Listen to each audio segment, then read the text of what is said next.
सभी साथियों को राम राम। स्वागत है आप सभी का आपके अपने YouTube channel GK GS by Harish Bhardwaj official YouTube channel के अंदर।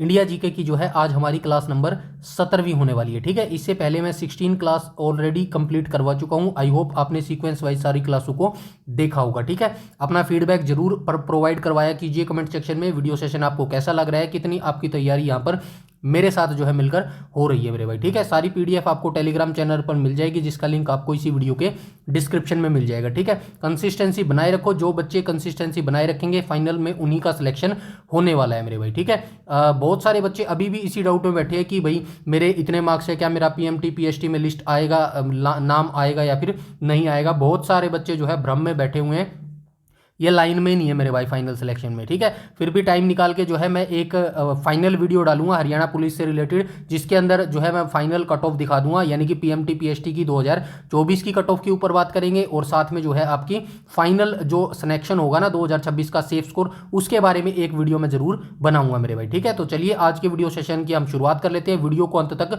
पूरा देखा करो, जिससे आपको सारे डाउट्स क्लियर हो जाए और आपकी जो सारी चीजें जो है वो काफी अच्छे तरीके से प्रिपेयर हो सके मेरे भाई। ठीक है, तो अभी हमारा जो है पॉलिटी का सेक्शन चला हुआ है। इससे पहले 200 क्वेश्चन जो है हम मॉडर्न हिस्ट्री के कर चुके हैं, और इसके बाद जो हमारा थर्ड सेशन आएगा, यानी कि जब हमारे 200 क्वेश्चन पॉलिटी के हो जाएंगे तो उसके बाद हम 200 किसके क्वेश्चन करेंगे, ज्योग्राफी से रिलेटेड जो है 200 क्वेश्चन करने वाले हैं। ठीक है, इससे सिर्फ यही मकसद है इनका ऐसे करवाना, ताकि आपका इंटरेस्ट भी बना रहे, आप बोर भी ना हो, और पर्टिकुलर जो है हम बराबर ध्यान बराबर समय जो है हम तीनों सब्जेक्टों को दे पाए मेरे भाई। ठीक है, यहां तक सारी चीजें क्लियर है। अब चलते हैं क्वेश्चन नंबर फर्स्ट के ऊपर।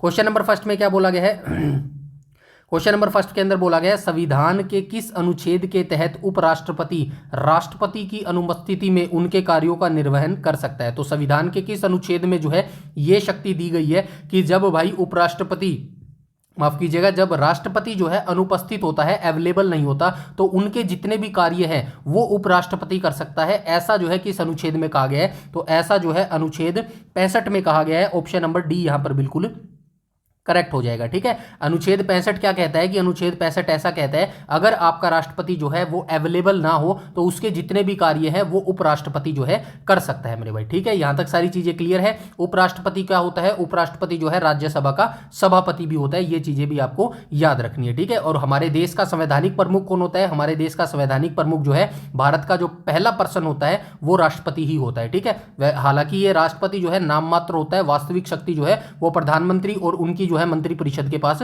होती है मेरे भाई। आई होप यहां तक सारी चीजें क्लियर है, आपको ये चीजें पता भी होगी। अब कुछ चीजें मैं आपको बता देता हूं, जैसे कि हम बात कर लेते हैं, इसकी बात कर लेते हैं, हम बात कर लेते हैं भाई 5 से 11 था ना वो। ठीक है, चलिए हम थोड़ा सा अनुच्छेदों के बारे में बात कर लेते हैं, क्योंकि यहां से जो है क्वेश्चन आपके बनते ही बनते हैं। अनुच्छेद 1 जो है, अनुच्छेद 1 किससे है, भारत जो है राज्यों के संघ से है। ठीक है, भारत अर्थात राज्यों का संघ। ठीक है, ये आप लिख लो, भारत अर्थात राज्यों का संघ इसके अंदर दिया गया है। ठीक है, राज्यों का संघ होगा।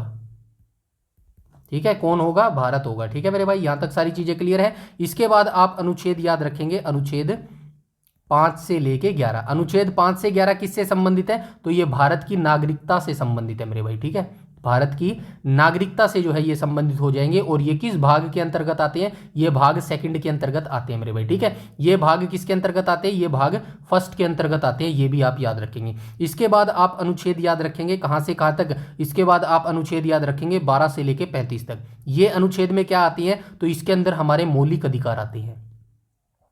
मौलिक अधिकार, नागरिकता हमने कहां से ग्रहण किया है, ब्रिटेन से ग्रहण की है। ठीक है, मौलिक अधिकार आ जाएंगे। ठीक है, इतना लिखने का स्पेस नहीं है, वरना लिख भी देता। ठीक है, ये मैं जो बोल रहा हूं ना उसको आराम से पढ़ लेना। ठीक है, तो ये नागरिकता हमने किस देश से ग्रहण की है, ये हमने ब्रिटेन से ग्रहण की है। मौलिक अधिकार हमने कहां से ग्रहण किए, यूएस यानी कि अमेरिका से ग्रहण किए। 12 से 35 में जो है अनुच्छेद दिए गए हैं, और ये भाग किसके अंतर्गत आते हैं, ये भाग हमारे 3 के अंतर्गत आते हैं मेरे भाई। ठीक है, ये भाग 3 के अंतर्गत आते हैं। इसके बाद आप अनुच्छेद याद रखेंगे, अनुच्छेद 36 से। ठीक है, 36 से 51, 36 से 51 आ जाएगा ना, ये अनुच्छेद पूछता है भाई, डायरेक्ट इसलिए बता रहा हूं। ठीक है, अनुच्छेद 36 से 51 में क्या दिए गए हैं, हमारे डीपीएसपी दिए गए हैं, यानी कि डायरेक्टिव क्या बोलते हैं इसको, जो है राज्य के नीति निर्देशक सिद्धांत बोलते हैं, और इनको हमने कहां से ग्रहण किया है, आयरलैंड के संविधान से जो है हमने इनको ग्रहण किया। ठीक है, 36 से 51 में आ जाएंगे, और ये किसके अंतर्गत आते हैं, भाग 4 के अंतर्गत आते हैं मेरे भाई। ठीक है, भाग 4 के अंतर्गत आती हैं, ठीक है, और भाग 4A के अंतर्गत, ठीक है। इसके बाद आप क्या याद रखेंगे, इसके बाद आप अनुच्छेद याद रखेंगे 51A, ठीक है, 51A किससे संबंधित है, मौलिक कर्तव्यों से संबंधित है, ठीक है, फंडामेंटल ड्यूटी, मौलिक कर्तव्य कैसे लिखेंगे, ऐसे लिखेंगे। अब ये भाग किसके अंतर्गत आते हैं, ये भाग जो है 4A के अंतर्गत आते हैं, ठीक है, 4A के अंतर्गत आते हैं, ठीक है। और इसको हमने कहां से ग्रहण किया है, कोई बता सकता है मौलिक अधिकारों को हमने कहां से ग्रहण किया है, चलिए बताइए फटाफट कमेंट सेक्शन में कमेंट करिए। इसके बाद आप याद रखेंगे अनुच्छेद 52 से 62 के बीच में क्या दिया गया है, ये जो अनुच्छेद है ना 52 से 62, ये किससे संबंधित है, ये राष्ट्रपति से संबंधित है, ठीक है। राष्ट्रपति से संबंधित का क्या मतलब है, राष्ट्रपति से संबंधित का ये मतलब है कि राष्ट्रपति का कार्य, राष्ट्रपति की शक्तियां, राष्ट्रपति की जिम्मेदारियां, ठीक है, क्षमा देने की शक्ति, वो सारे जो है अनुच्छेद 52 से 62 के बीच में दिए गए हैं मेरे भाई, ठीक है, ये भी आप याद रखेंगे। इसके बाद आप अनुच्छेद याद रखेंगे, क्या अनुच्छेद याद रखेंगे, 52 से 62 हो गया ना। उसके बाद आप याद रखेंगे अनुच्छेद 63 से 73, तो ये किससे संबंधित हो जाएंगे, ये हो जाएंगे हमारे उपराष्ट्रपति से संबंधित मेरे भाई, ठीक है। ये हमारे किससे संबंधित हो जाएंगे, ये हमारे उपराष्ट्रपति से संबंधित हो जाएंगे। इसके बाद जो है आप याद रखेंगे, जगह ही नहीं बची यार, चलिए यहां पे लिख देता हूं। इसके बाद आप अनुच्छेद याद रखेंगे, अनुच्छेद याद क्या रखेंगे, इसके बाद अनुच्छेद 75 याद रखेंगे। ये किससे संबंधित है, तो ये प्रधानमंत्री से संबंधित है मेरे भाई, ठीक है। ये किससे संबंधित हो जाएगा, ये जो है भारत के प्रधानमंत्री से संबंधित हो जाएगा। उसके बाद 3 और अनुच्छेद आपको बता देता हूं जो इंपॉर्टेंट है। अनुच्छेद 79 किससे संबंधित है, ये संसद से संबंधित है, संसद के गठन से संबंधित है। अनुच्छेद 79 के बाद आप याद रखेंगे अनुच्छेद 80 किससे संबंधित है, तो ये राज्यसभा से संबंधित है, ठीक है, राज्यसभा से संबंधित है। उसके बाद आप याद रखेंगे अनुच्छेद 81 किससे संबंधित है, तो अनुच्छेद 81 जो है ये लोकसभा से संबंधित है मेरे भाई, ठीक है। ये सारे अनुच्छेद आपको याद रखने हैं। डेफिनेटली यहां से अनगिनत जो है क्वेश्चन पूछे जा चुके हैं मेरे भाई, ठीक है। यहां तक सारी चीजें क्लियर हुई, आई होप यहां तक सारी चीजें जो है क्लियर हो गई होंगी मेरे भाई, ठीक है। और ये जो डिटेल एक्सप्लेनेशन यहाँ पे दिया गया है अनुच्छेद 65 से रिगार्डिंग, ये भी जो है आप जरूर पढ़ लीजिएगा मेरे भाई, ठीक है। यहाँ पे अनुच्छेद 62 दिया गया है, यहाँ पे जगह नहीं है, लेकिन मैं जो बोल रहा हूँ ना उसको ध्यान से सुनना, ठीक है। अनुच्छेद 62 किससे संबंधित है, तो अनुच्छेद 62 संबंधित है राष्ट्रपति के पद की जो रिक्ति होती है ना, यानी कि राष्ट्रपति का जो पद है वो रिक्त होता है, यानी कि खाली होता है, उसको भरने के लिए निर्वाचन करवाने के संबंध से संबंधित है अनुच्छेद 62 मेरे भाई, समझ गए। मतलब कि जो राष्ट्रपति का पद है वो खाली है, किसी कारणवश जो है वो खाली है, तो उस पर जो है चुनाव करवा के उस पद को जो है भरने के लिए जो प्रावधान किए गए हैं वो अनुच्छेद 62 के अंतर्गत किए गए, ठीक है। अनुच्छेद 63 किससे संबंधित है, तो अनुच्छेद 63 किससे संबंधित है, भारत का एक उपराष्ट्रपति होगा, ये कहा गया है अनुच्छेद 63। अभी मैंने बताया ना कहां पे गए, ये रह देख, अनुच्छेद 63 से 73 में क्या दिया गया है, भारत के उपराष्ट्रपति दिए गए। तो अनुच्छेद 63 क्या कहता है, अनुच्छेद 63 कहता है कि भारत का एक उपराष्ट्रपति होगा, सिंपल सी चीज है। अब अनुच्छेद 64 क्या कहता है, तो अनुच्छेद 64 कहता है उपराष्ट्रपति राज्यसभा का पदेन सभापति होगा, वही जो मैंने आपको बताया कि जो है ये उपराष्ट्रपति भारत का तो होता ही होता है, इसके साथ में जो है ये जो उपराष्ट्रपति होता है ना, ये राज्यसभा का जो है सभापति भी होता है मेरे भाई, ठीक है। अनुच्छेद 64 यही कहता है कि जो उपराष्ट्रपति होता है वो राज्यसभा का सभापति भी होता है मेरे भाई, ठीक है। आई होप यहां तक सारी चीजें जो है क्लियर हो गई होगी ना। चलिए आगे चलते हैं, क्वेश्चन नंबर 2 पर चलते हैं मेरे भाई, ठीक है। तो क्वेश्चन नंबर 2 पर चलते हैं। क्वेश्चन नंबर 2 को देख लेते हैं। सेकंड में क्या बोला गया, स्वायत्त शासी जिला परिषदों, इंग्लिश में क्या बोलते हैं, ऑटोनोमस डिस्ट्रिक्ट काउंसिल की स्थापना का प्रावधान संविधान की किस अनुसूची में है, तो किस अनुसूची में हो जाएगा, ऑप्शन नंबर बी यहां पर करेक्ट हो जाएगा। 6ठी अनुसूची में जो है स्वायत्त शासी जिलों का जो है प्रावधान किया गया है 6ठी अनुसूची के अंतर्गत। इसको पढ़ लेते हैं, आइए। भारतीय संविधान की 6ठी अनुसूची 4 उत्तर पूर्वी राज्यों जो कि असम है, मेघालय है, त्रिपुरा है और मिजोरम है, इनके जनजातीय क्षेत्रों के प्रशासन से संबंधित है मेरे भाई, ठीक है। याद रखना भारत की जो संविधान की 6ठी अनुसूची है ना, ये किससे संबंधित है, ये नॉर्थ ईस्ट के जो 4 राज्य है ना, असम हो गया, मेघालय हो गया, त्रिपुरा हो गया और मिजोरम हो गया, इनके जो जनजातीय क्षेत्र होते हैं ना उनके प्रशासन यानी कि एडमिनिस्ट्रेशन से जो है ये संबंधित है 6ठी अनुसूची, यानी कि शेड्यूल हो जाएगा, SCHEDULE हो जाएगा, 6th शेड्यूल मेरे भाई। यहां तक सारी चीजें क्लियर है। स्वायत्त शासी जिला परिषद की बात करूं तो इसका मतलब क्या है, इन क्षेत्रों में जनजातीय संस्कृति और अधिकारों के संरक्षण के लिए स्वायत्त जिला परिषदों के गठन का जो है प्रावधान है। शक्तियों की बात करूं तो इन परिषदों के पास अपने क्षेत्र के लिए कानून बनाने जैसे भूमि, वन, नहर का पानी, खेती, विरासत आदि कर लगाने और न्याय प्रशासन की समिति जो है शक्तियां होती हैं। अनुच्छेद की बात करूं तो यह प्रावधान मुख्य रूप से अनुच्छेद 244 सेकंड और अनुच्छेद 275 फर्स्ट के जो है तहत आता है मेरे भाई। ठीक है, तो ये जानकारी आपको याद रखना है। छठी अनुसूची हो गई, और अनुच्छेद याद रखना 244 सेकंड और 275 फर्स्ट के तहत जो है ये आते हैं मेरे भाई। यहाँ तक सारी चीज़ें क्लियर हुई, आई होप यहाँ तक सारी चीज़ें जो है क्लियर हो गई होंगी। उसके बाद यहाँ पे कुछ और अनुसूची दी गई है, जैसे कि तीसरी अनुसूची। तो तीसरी अनुसूची किससे संबंधित है? शपथ और प्रतिज्ञान से संबंधित है। ठीक है, इसमें विभिन्न संवैधानिक पद होते हैं ना, इसके अंदर जो है ये किससे संबंधित है? सबसे पहले आप याद रखो, ये शपथ और प्रतिज्ञान। शपथ और प्रतिज्ञान कैसे लिखेंगे? शपथ और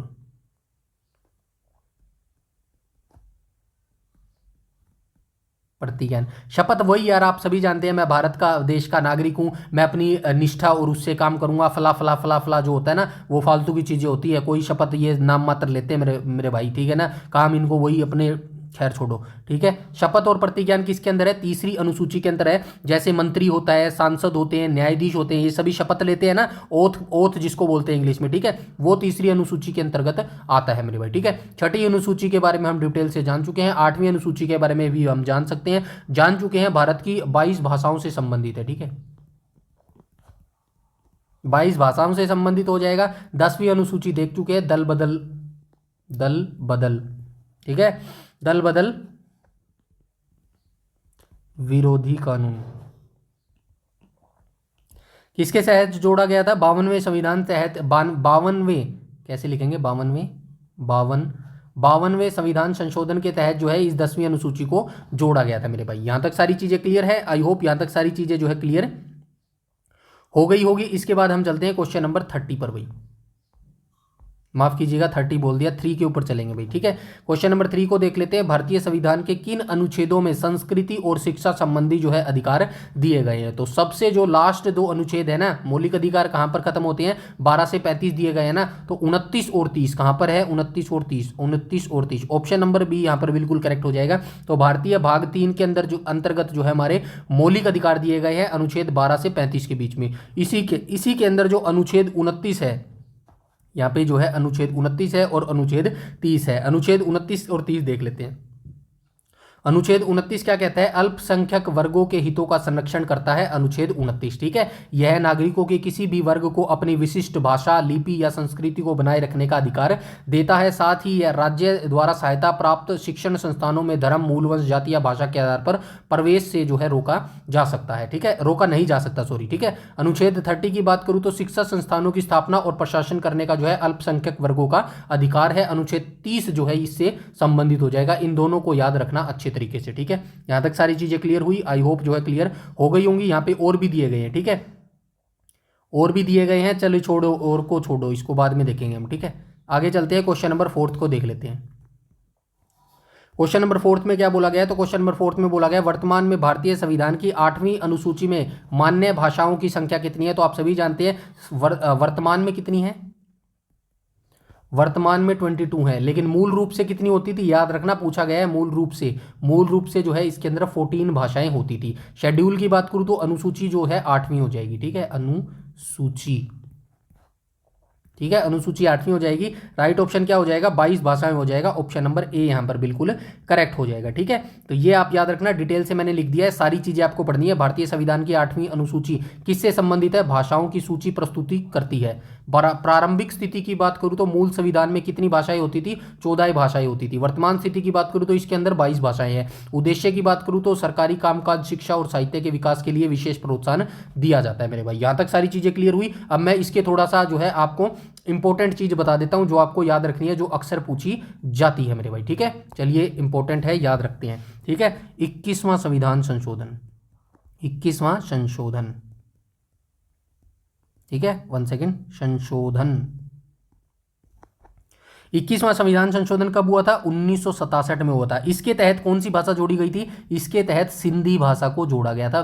पिछली वीडियोस में भी बता के आया हूं, इसीलिए बोलता हूं हर वीडियो देखो, पूरा देखो, डिटेल से देखो भाई। यहीं से क्वेश्चन पूछता है एग्जामिनर, इससे बाहर नहीं जाता यार, थोड़ा सा विश्वास रखा करो। देख डालो, निचोड़ डालो, रट डालो, खा डालो, कुछ भी डालो अपने एग्जाम से पहले, लेकिन याद रखना क्वेश्चन यहीं से पूछेगा एग्जामिनर। ठीक है, इसके बाद आप ही जिम्मेदार होगे अगर आपका सिलेक्शन नहीं होता है, क्योंकि मेरे एंड से मैं जितना हो सकता है ना उससे ज्यादा ही आपको प्रोवाइड करवाने की कोशिश कर रहा हूं। ठीक है, वरना मेरा कोई तुक नहीं बनता। मैंने 22 आंसर बता दिया, मैं निकल लूंगा। अब मेरे को जरूरी थोड़ी है 21वां मैं बताऊंगा, 71वां मैं आपको बताऊंगा, 92वां मैं आपको बताऊंगा। क्या जरूरत है यार, मेरे को कोई जरूरत है, लेकिन मैं चाहता हूँ कि किसी एक भाई का सिलेक्शन जरूर होना चाहिए, किसी एक का नहीं, मेरे से जितने पढ़ रहे हैं 50-60 बच्चे जो हैं व्यूज आते हैं अपने, और इतने ही बच्चे जो है सीरियसली जुड़े हुए हैं। मैं दिल से कहता हूँ कि इन सभी बच्चों का सिलेक्शन होना चाहिए मेरे भाई, ठीक है, और होगा, देखना, यकीन मानिएगा आप ही में से सिलेक्शन होगा मेरे भाई, ठीक है। तो चलिए आ जाते हैं 71वां जो संशोधन था ना, एक सेकंड ऐसे लिख देते हैं। 71वां जो संशोधन था ये कब हुआ था? 1992 में हुआ था। इस समय कितनी भाषाओं को जोड़ा गया था? इस समय जो है कोंकणी, मणिपुरी और नेपाली, कोंकणी, मणिपुरी, नेपाली, इनको जोड़ा गया था मेरे भाई, ठीक है। यहां तक सारी चीजें क्लियर है। इसके बाद जो है 92वां संविधान संशोधन हुआ था, ठीक है। 92वां संविधान संशोधन कब हुआ था? 2003 में हुआ था, ठीक है, 2003 के अंदर हुआ था। और 2003 में जो 92वां संविधान संशोधन हुआ था, इसके अंदर कौन कौन सी 4 भाषाएं जोड़ी गई थी? इसके अंदर 4 भाषा कौन सी जोड़ी गई थी? BDMS जोड़ी गई थी, ठीक है। BDMS का मतलब क्या हो जाएगा? BDMS का मतलब हो जाएगा बोडो, बोडो के बाद क्या आएगा? डोंगरी,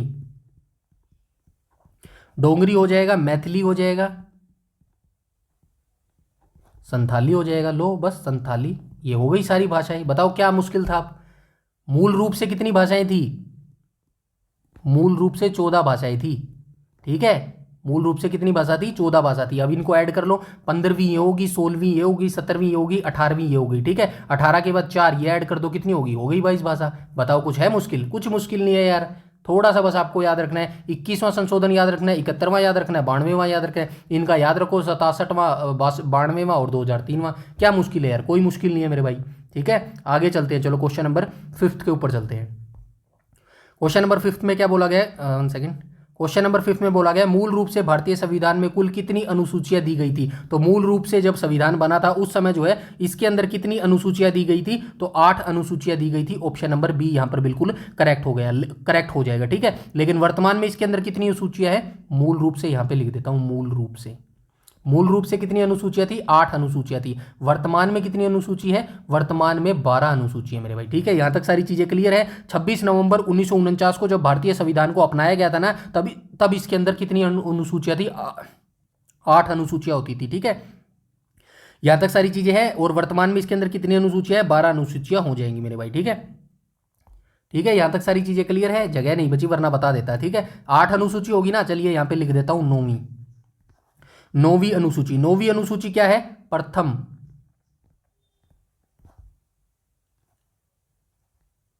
संशोधन, ठीक है। प्रथम संशोधन था। कब हुआ था भाई ये? तो 1951 में हुआ था, ठीक है। 1951 में हुआ था, ये आपको याद रखना है, ठीक है। 9वीं अनुसूची कब जोड़ी गई थी? प्रथम संविधान संशोधन के तहत 1951 में जोड़ा गया था मेरे भाई, ठीक है। और इसका मुख्य उद्देश्य क्या था? भू सुधार। मुख्य उद्देश्य क्या था? भू सुधार, ठीक है। भू सुधार इसका आंदोलन था। उसके बाद 10वीं अनुसूची जोड़ी गई भाई, ठीक है। 10वीं अनुसूची कब जोड़ी गई? 52वें संविधान संशोधन के तहत इसको जोड़ा गया था। और कब जोड़ा गया था? 1985 में इसको जोड़ा गया था। और जो है इसके अंदर 10वीं अनुसूची में क्या था? दल बदल विरोधी कानून, ठीक है, दल बदल विरोधी कानून आ जाएगा। इसके बाद 11वीं अनुसूची जोड़ी गई। क्या है मुश्किल यार? कुछ भी मुश्किल नहीं है। 11वीं अनुसूची क्या था? 73वां संविधान संशोधन था, ठीक है।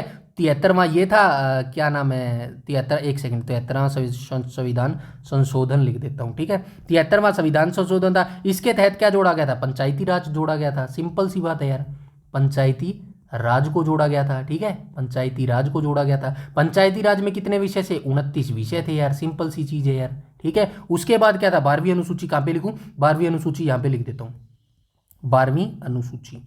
बस क्या हुआ यार? क्या कुछ लगा मुश्किल? मुझे तो नहीं लगा कुछ मुश्किल। 12वीं अनुसूची ऐसे पढ़ोगे ना तभी आपको चीजें आसान लगेंगी मेरे भाई, ठीक है। वरना शॉर्टकट से पढ़ोगे या फिर आधा अब पढ़ लिया आधा बाद में पढ़ लिया, ऐसे करोगे ना डिफिकल्टी आने वाली आपको, ठीक है। तो 12वीं अनुसूची की बात करूँ तो 74वां संविधान संशोधन हो जाएगा, ठीक है। इसमें क्या जोड़ी गई थी? म्यूनिसिपैलिटी जोड़ी गई थी। म्यूनिसिपैलिटी यानी कि नगर पालिका।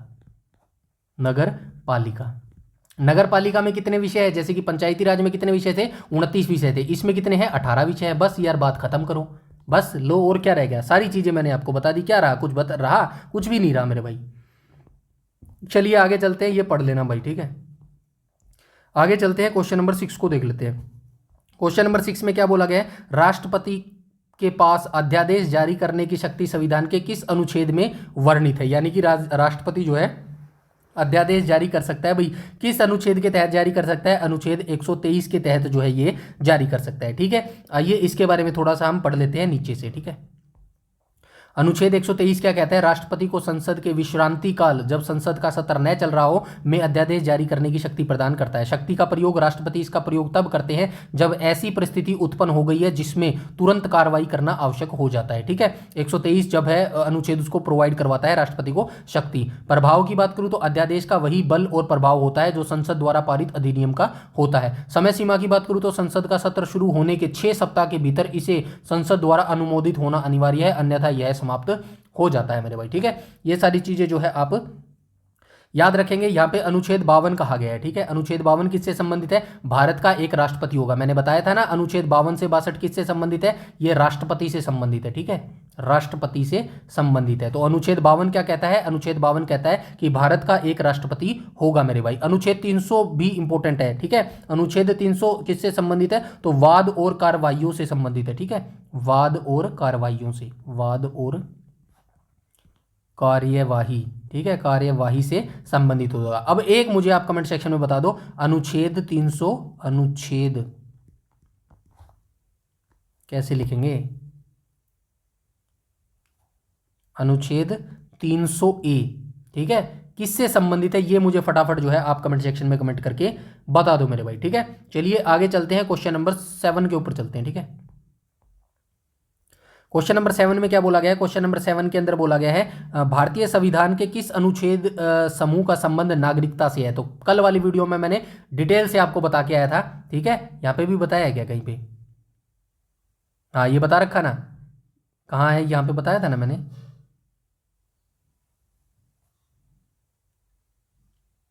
ये रहा देखो, 5 से 11 किससे संबंधित है, नागरिकता से संबंधित है, भाग सेकंड के अंतर्गत आता है। हर चीज मैं बताता हूं मेरे भाई, और यहीं से क्वेश्चन आपके पूछे जाने वाले हैं। अगर आप डिटेल से ध्यान से देखोगे ना इस वीडियो को, तो बहुत सारी चीजें आपको समझ आ जाएंगी मेरे भाई। ठीक है, चलिए अब चलते हैं हम क्वेश्चन नंबर 7 पर। 7 में क्या बोला गया, नागरिकता का संबंध किससे है, तो अनुच्छेद जो है 13 से संबंधित हो जाएगा मेरे भाई। ठीक है, अनुच्छेद 5 से 11 है, ये कहां से संबंधित है, भारत की नागरिकता से संबंधित है। भारत की नागरिकता कैसी है, एकल नागरिकता है। ठीक है, भारत की एकल नागरिकता है। कहाँ से ग्रहण किया है हमने इसको, ब्रिटेन से जो है हमने इसको ग्रहण किया है मेरे भाई। ठीक है, यहाँ तक सारी चीज़ें क्लियर है। इसके बाद हम चलिए आगे देख लेते हैं, इसका जो एक्सप्लेनेशन दिया गया है, भारतीय संविधान के भाग सेकंड में नागरिकता का जो है वर्णन अनुच्छेद 5 से 11 तक किया गया है। प्रकृति की बात करूँ, भारत में एकल नागरिकता का प्रावधान है, जिसका अर्थ है कि कोई व्यक्ति केवल भारत का नागरिक होगा, किसी विशेष राज्य का नहीं होगा। ठीक है, ऐसा जो है अमेरिका में आप देखोगे ना, तो वहाँ पर उनको जो है ड्यूल सिटीजनशिप है, यानी कि दोहरी नागरिकता है। दोहरी नागरिकता कैसे है, जैसे कि वे अमेरिका के तो नागरिक हैं ही हैं, साथ में जिस भी स्टेट से वो बिलोंग करते हैं ना, उसके भी वो नागरिक है। लेकिन भारत में ऐसा नहीं है कि कोई व्यक्ति खड़ा होकर कह दे मैं तो हरियाणा का नागरिक हूँ, मैं पहले भारत का नागरिक हूँ, उसके बाद जो है मैं हरियाणा का नागरिक हूँ। ऐसा नहीं है, भारत में एकल नागरिकता है, भारत के सभी लोग जो है वो भारत के नागरिक है, सिर्फ एक सिंपल सी बात है। यहाँ तक चाहिए।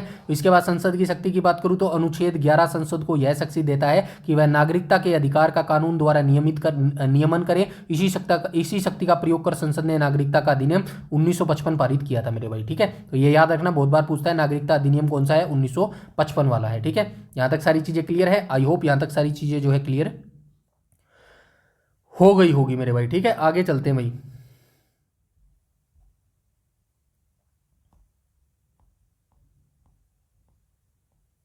क्वेश्चन नंबर 8 को देख लेते हैं। क्वेश्चन नंबर 8 में क्या बोला गया है,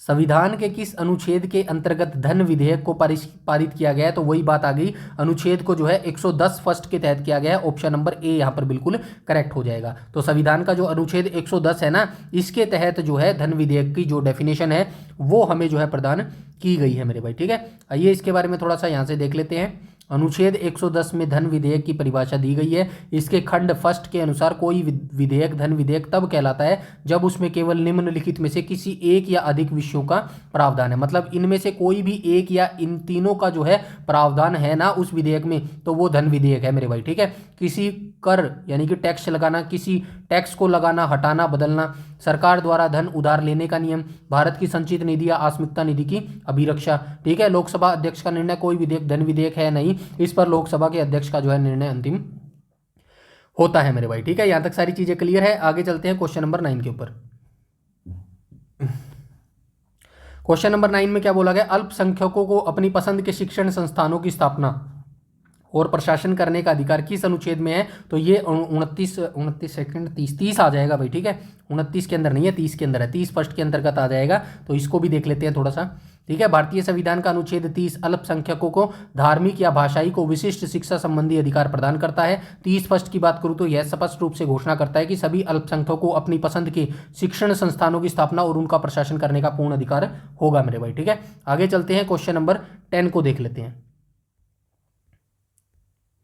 10 में क्या बोला गया, भारतीय संविधान की कौन सी अनुसूची राज्यसभा में राज्यों और केंद्र शासित प्रदेशों की सीटों के आवंटन से संबंधित है, तो ये कौन सी हो जाएगी, चौथी अनुसूची हो जाएगी। ऑप्शन नंबर बी यहां पर बिल्कुल करेक्ट हो जाएगा। भारतीय संविधान की जो चौथी अनुसूची है, इसका जो संबंध है ना राज्यसभा में राज्यों और केंद्र शासित प्रदेशों के लिए सीटों का आवंटन से जो है हो जाएगा मेरे भाई, ठीक है। यहाँ पे जो है बता देता हूँ, ये देखो चौथी जो अनुसूची है ना, इसका संबंध राज्यसभा में राज्यों और केंद्र शासित प्रदेशों के सीटों के आवंटन से जो है हो जाएगा। यहाँ पे आप आधार और अनुच्छेद प्रतिनिधि इसको पढ़ लेना मेरे भाई, ठीक है। चलिए इनके बारे में मैं थोड़ा सा बता देता हूँ। तीसरी अनुसूची किससे संबंधित है, तो इसमें जो है संवैधानिक जो पद होते हैं ना, केंद्रीय मंत्री हो गया, संसद हो गया, सुप्रीम कोर्ट हो गया, हाई कोर्ट हो गया, न्यायाधीश हो गया, कैग हो गया, इनके द्वारा जो है शपथ और प्रतिज्ञान संबंधित है तीसरी अनुसूची से, बता चुका हूं पहले भी, ठीक है।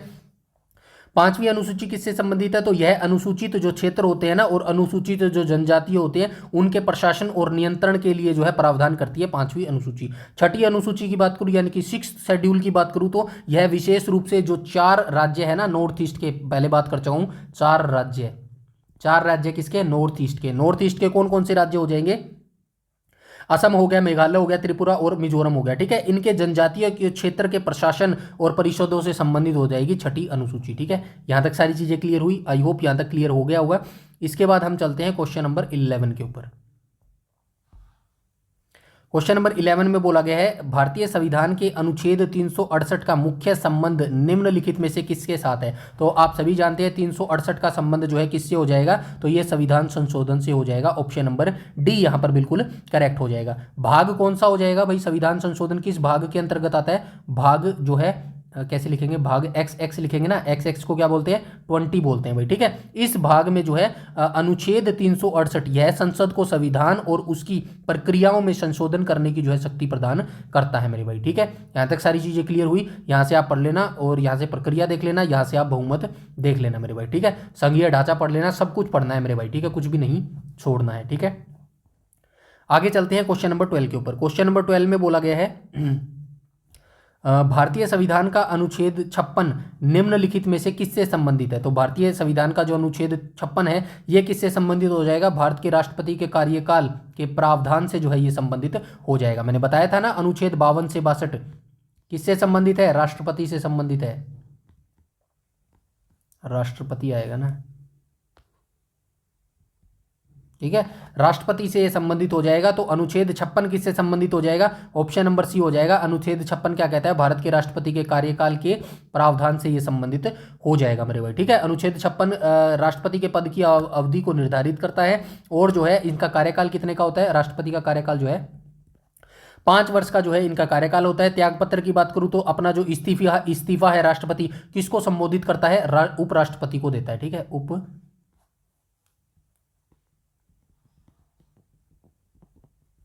राष्ट्रपति को जो है ये अपना इस्तीफा दे सकता है, ठीक है। हटाने का प्रावधान की बात करूं तो संविधान के उल्लंघन के आधार पर अनुच्छेद 61 में दी गई महाभियोग की प्रक्रिया के माध्यम से उन्हें हटाया जा सकता है। मतलब महाभियोग राष्ट्रपति पर जो चलाया जाता है ना,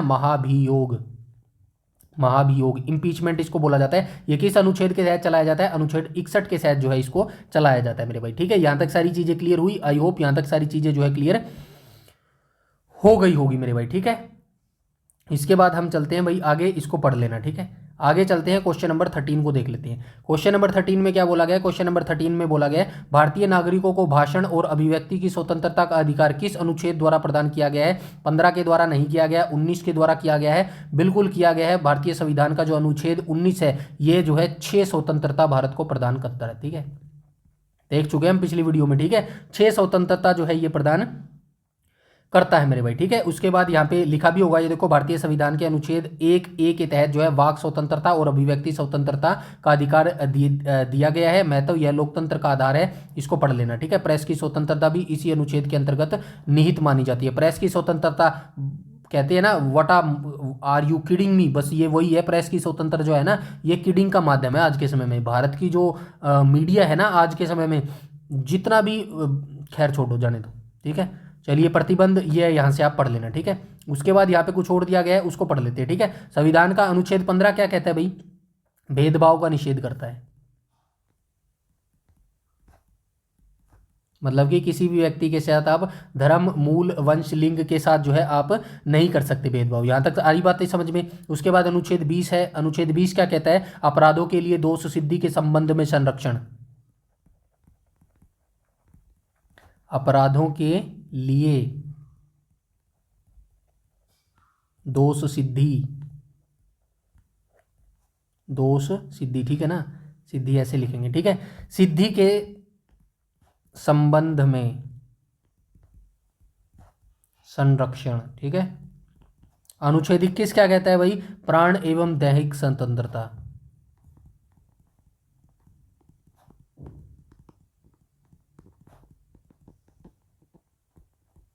ठीक है। ये भी आप याद रखेंगे, सारे जो है आप लाइन वाइज याद रखेंगे, ठीक है। आगे चलते हैं, क्वेश्चन नंबर 14 को देख लेते हैं।